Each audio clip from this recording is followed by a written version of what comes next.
Hi everyone, my name is Dr. Tara Farr and I am a chiropractor at Brown Family Chiropractic with certification in nutritional counseling. Today I want to talk about acid reflux and GERD. Now most people think of heartburn or too much acid reflux as a too much acid problem, but this could not be further from the truth. The majority of people with heartburn or acid reflux actually have low stomach acid. This causes our food to sit in our stomachs too long because it can't digest it properly. We often feel fullness in our upper abdomen for extended periods of time following meals. We maybe see weak or brittle nails because our stomach acid is low and we aren't absorbing minerals and nutrients properly, as well as other issues like constipation and food allergies. Now, stomach acid, or HCl, is one of the first line defenses to kill incoming bad bacteria. So if you don't have it, you're more likely to get sick. Now, there are many things that can cause hypoacidity or low stomach acid, including chronic stress, chronic fatigue. As we age, it changes, and the presence of H. pylori infection. Now, as we age, we produce less stomach acid, which always needs to be addressed for that optimal mineral absorption for bone health. Osteoporosis is a big issue in this country, and stomach acid is the first line to help absorb that nutrients. We're often given things like proton pump inhibitors or PPIs like Prilosec, Prevacid, Nexium.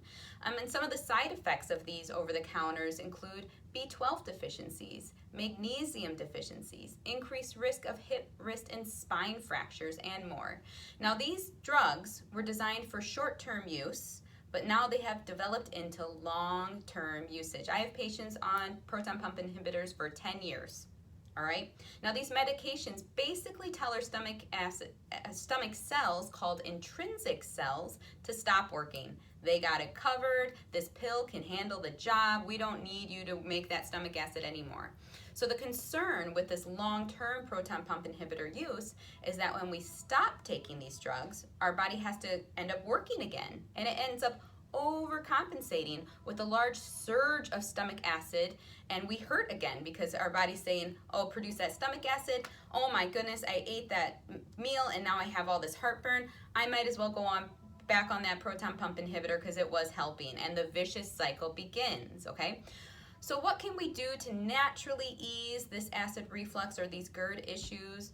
Number one, relax before and during meals. Turn off the TV, sit at a table with your family, be present with your food. Number two, chew, chew, chew. In America, we tend to swallow. We don't chew our food. There's certain enzymes in your mouth that start the digestive process. So we need to make sure that we're digesting in our mouth first before it even gets to the stomach. Number three, hydrate. We want to make sure our hydration is optimal. So we want half our body weight in ounces per day is what we generally recommend. Number four, cook and steam most vegetables and sometimes fruit. That kind of helps to digest the food. It kind of starts breaking the food down. So don't just eat raw veggies all the time. Try to steam them a little bit to help that digestive process if you have reflux. And then eat only ripe foods that are in season. Again, unripe things or uncooked things are harder to digest when we have low stomach acid issues. So we want to make it easy as possible. So those are some things you can work on, but there's definitely more that we can work on with you as far as getting that stomach acid production working again and your body functioning properly. So give us a call. We'd love to work with you as far as diet and nutrition and how to supplement properly to support the acid reflux issue you are having.